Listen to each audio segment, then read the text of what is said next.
रात के अंधेरे में शिवा अकेला तन्हा अपने घर के लिए जा रहा था। शिवा डरते डरते सोच रहा था कि कहीं कोई जानवर उसे मिल न जाए। अगर कोई जानवर मिल गया तो वह उसे तुरंत मार डालेगा। शिवा चुपचाप सीधे चलता जा रहा था, लेकिन तभी उसके सामने एक बहुत बड़ा बर्गर दिखाई देता है। शिवा बहुत हैरान होकर कहता है, ये रात के अंधेरे में किसने रखा? मैं अकेला हूँ। आखिर इतने बड़े बर्गर को किसने रखा है? मुझे बहुत जोर से भूख भी लगी है। अगर यह किसी ने अपने खाने के लिए रखा है तो उसे ही खाने देना चाहिए। मुझे तो अपने घर पर जाना चाहिए और घर का ही खाना खाना चाहिए। लेकिन यार, भूख बहुत लग रही है, बर्दाश्त नहीं हो रही। चलो इसे ही खा लेता हूँ। और दोस्तों, यह सोचकर शिवा उस बर्गर को हाथ में उठाता है और खा लेता है। उधर दूर से ही एक बहुत बड़ा राक्षस उसे देख रहा होता है। उसी राक्षस ने शिवा को फंसाने के लिए यह लालच दिया था। जब शिवा बर्गर खा लेता है तो राक्षस बहुत खुश होकर अपने आप से कहता है, बहुत बढ़िया, मेरे जाल में फंस गया यह लड़का। अब मैं इसे अपनी खुराक बनाऊंगा। इसे तो मालूम ही नहीं होगा कि बर्गर में क्या मिला हुआ है। इसे मारकर मैं बहुत बड़ा शक्तिशाली राक्षस बन जाऊंगा। राक्षस का पहले से ही प्लान था कि कोई बच्चा यह बर्गर खाएगा, फिर वह उसे मार डालेगा।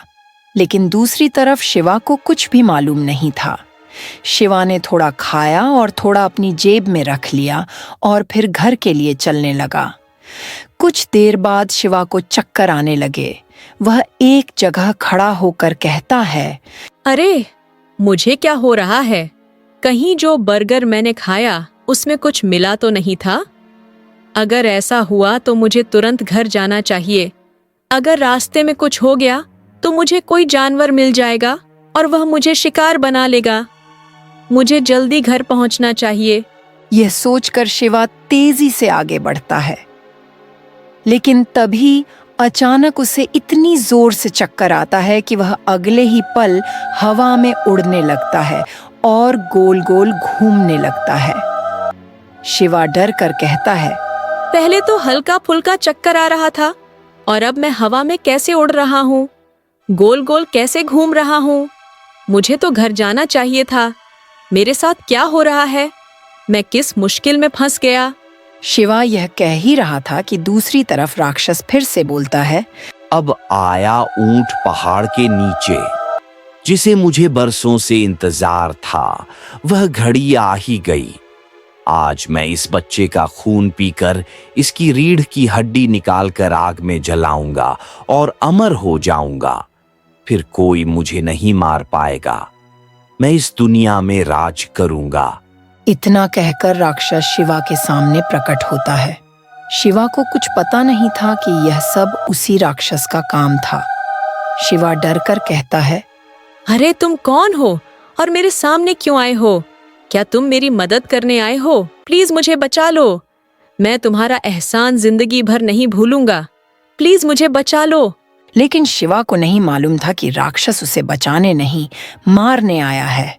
राक्षस यह सुनकर जोर जोर से हंसने लगता है। राक्षस की हंसी सुनकर शिवा और भी डर जाता है और सोचता है, ये कौन सी बला है? कहीं इसने ही मुझे ऊपर तो नहीं टांगा? कहीं इसका कोई प्लान तो नहीं मुझे मारने का? राक्षस फिर से जोर से हंसता है और कहता है, हाँ शिवा, तूने सही कहा। आज तेरी मौत पक्की है। तूने जो बर्गर खाया था वह साधारण बर्गर नहीं था। वह मेरा बिछाया हुआ जाल था और तू उस जाल में फंस गया। आज मैं तेरा खून पीकर और तेरी रीढ़ की हड्डी जलाकर अमर हो जाऊंगा।